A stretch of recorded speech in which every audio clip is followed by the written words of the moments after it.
अस्सलाम वालेकुम ladies and gentleman. आज के इस सेशन के अंदर हम कुछ कॉमन मिथ्स, कुछ कॉमन क्वेश्चंस जो मुझसे बहुत ज़्यादा पूछे जाते हैं, हमारे सोशल मीडिया पे आप बताते हैं, कमेंट्स में, मैसेजेस में, जो मोस्ट फ्रीक्वेंटली आस्क्ड क्वेश्चंस जो होते हैं, आज हम उनको डिस्कस करेंगे। और ये क्वेश्चंस बड़ी दफ़ा मैंने पहले भी डिस्कस किए हैं। हमारा जो एक ऑनलाइन फ्री स्टडी सर्कल है वीकली, उसके अंदर भी हम इन क्वेश्चंस को डिस्कस करते हैं। तो I thought I should make a video ताकि नेक्स्ट टाइम जो है इसमें बहुत ज़्यादा रिपीट करने की ज़रूरत ना पड़े और आपको उन सवालों के जवाब मिल जाएँ। हम पहला सवाल पे हम चलते हैं।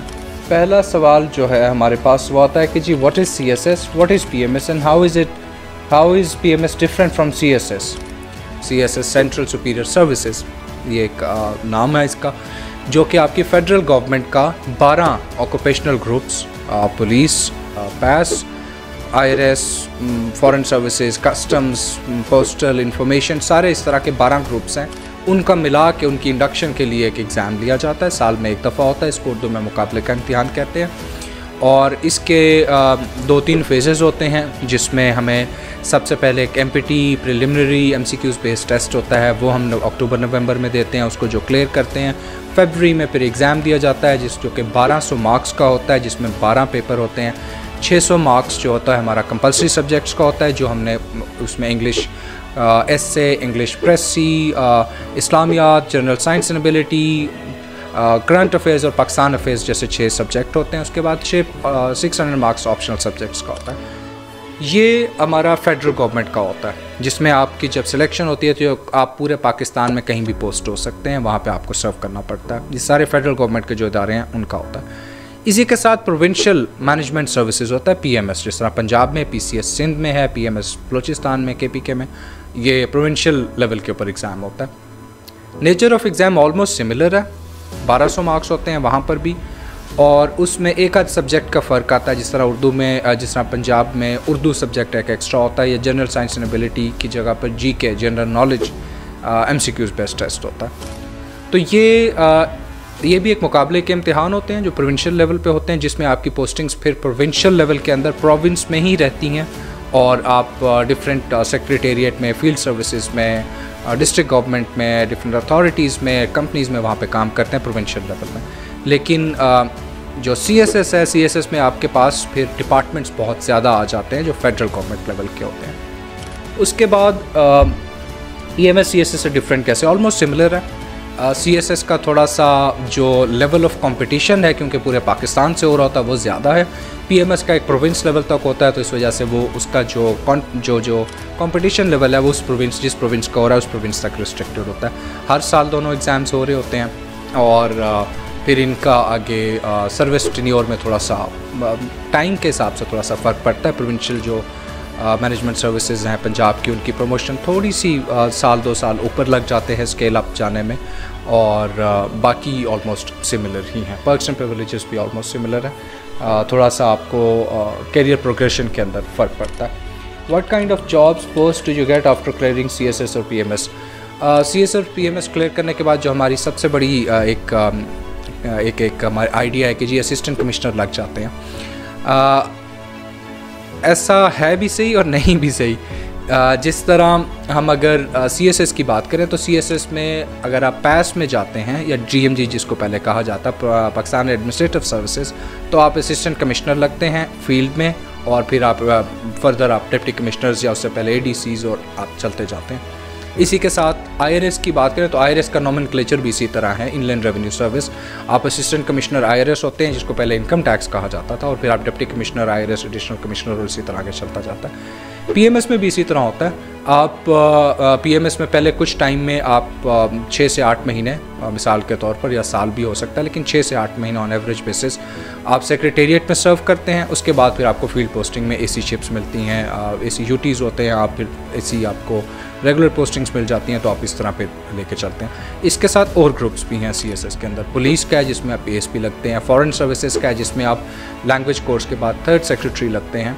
आपके बाकी जो OMG है उसके अंदर आप सेक्शन ऑफिसर SO होते हैं, फिर डिप्टी सेक्रेटरी आगे इसी तरह प्रोग्रेस करते हैं। ऑडिट एंड अकाउंट्स है जिसमें आप असिस्टेंट ऑडिटर जनरल, डिप्टी जो है वो उस लेवल पे जाते हैं और फिर आगे जाते हैं। उसके साथ बाकी भी जो ऑक्यूपेशनल ग्रुप्स हैं, कॉमर्स एंड ट्रेड, वहाँ पर भी एडी होते हैं, असिस्टेंट डायरेक्टर होते हैं, या आप अगर किसी अटैच डिपार्टमेंट में जा रहे हैं तो उसका ग्रेड कुछ और, उसका नॉमेनक्लेचर कुछ और होगा। पोस्टल में, इंफॉर्मेशन सर्विसेज में आप PRO होते हैं। रेलवे के अंदर भी आप 17 ग्रेड पे ऑफिसर होते हैं, तो टेक्निकली आपकी इंडक्शन 17 ग्रेड पे हो रही होती है। Military land and cantonment one of the groups in CSS, जिसमें आप कैंटोनमेंट के आप डिप्टी CEO होते हैं, या फिर अगले 18 वगैरह या 19 में जाके CEO बनते हैं कैंटोनमेंट के। तो इस तरह के ये एक नॉमेनक्लेचर चलता है, इस तरह चीज़ें वो लेके चलते हैं। What is the success rate in CSS? तीसरा सवाल। CSS का जो सक्सेस रेट है, हमने इस दफ़ा हाल में देखा, जो रिटर्न का रिज़ल्ट आया है 2024 का, उसमें 2.5% है। लेकिन ये 2.5% से भी कम है, क्योंकि हमारे पास एक फ़िल्टर पहले MPT में भी लग गया। तो अगर हम दोनों के कि जितने लोग MPT में अपेयर होते हैं उसमें से लोग पास करके फिर आपके रिटर्न एग्ज़ाम में अपेयर होते हैं, तो अगर एक टोटल वॉल्यूम देखें तो इट्स रफली around 2%, less than 2% overall CSS के सक्सेस रेशो। इसके साथ अगला क्वेश्चन है कि जी essay का what is the success rate of CSS essay? That's around 3 to 4% at max. सबसे ज़्यादा फेलिंग रेशो essay की ही होती है, और ये चीज़ें मुश्किल है, लेकिन आप अपनी एक अच्छी सिंसेरिटी ऑफ इंटेंट और मेहनत के साथ और अच्छी गाइडेंस के साथ आप चीज़ों को लेके चल सकते हैं। Is CSS worth the effort, time and stress? ये सवाल तो आपको अपने आप से पूछना पड़ेगा। For me definitely worth the effort, worth the stress that I had to go through. ये I always wanted to join civil services, तो इसलिए मेरे लिए तो ये it was completely worth, definitely worth. तो बाकी आप ये सवाल अपने आप से पूछें कि आप क्यों ज्वाइन करना चाहते हैं civil services. I wanted to join civil services with an intent to serve the nation, थोड़ा कुछ काम करना चाहता था। तो ये अब आपको ये this is a very personal question, हर किसी को ये सवाल अपने आप से पूछना चाहिए। What is the minimum education requirement for CSS और PMS? 14 year of education requirement होता है, जिसमें मिनिमम है, लेकिन इसका ये मतलब नहीं है कि 14 ईयर कंप्लीट हो गया तो अब आप एलिजिबल हैं तो अब आप जाएंगे और CSS क्लियर हो जाएगा। It does not work like that. Definitely आपको काफ़ी मेहनत करनी पड़ती है। 2-3% में अगर आपने आना है तो आपके पास फॉरेन ग्रेजुएट्स भी हैं, अच्छी यूनिवर्सिटीज़ के ग्रेजुएट्स भी हैं। तो it's not just that you cross that threshold of bare minimum educational qualification, 14 year of education, और फिर उसके बाद आप कहें कि जी अब CSS आपका हो जाएगा। नहीं, ऐसा नहीं है। ये 14 ईयर ऑफ एजुकेशन रखने की रैशनैलिटी भी ये है, वरना हर जगह आप देखते हैं कि 17 ग्रेड के लिए 16 ईयर ऑफ एजुकेशन होता है। रैशनैलिटी ये है कि जी क्योंकि फेडरल एक एग्ज़ाम है तो इसके अंदर अंडर डेवलप्ड एरियाज़ जो बलूचिस्तान के हैं, KPK के हैं, सिंध के हैं, फाटा जैसा एरियाज़ या इंटीरियर सिंध जैसे एरियाज़ जहाँ पे एजुकेशन लेवल बहुत ज़्यादा नहीं है, तो उनको एक फेयर इक्वल अपॉर्चुनिटी देने के लिए इसको 14 ईयर रखा हुआ है, विच इज़ एक्सपेक्टेड के अगले सालों में ये 16 तक चला जाएगा। रिफॉर्म्स की बात हो रही है, उस पर हमारा एक क्वेश्चन भी है, आगे प्रॉबेबली बात कर लेंगे।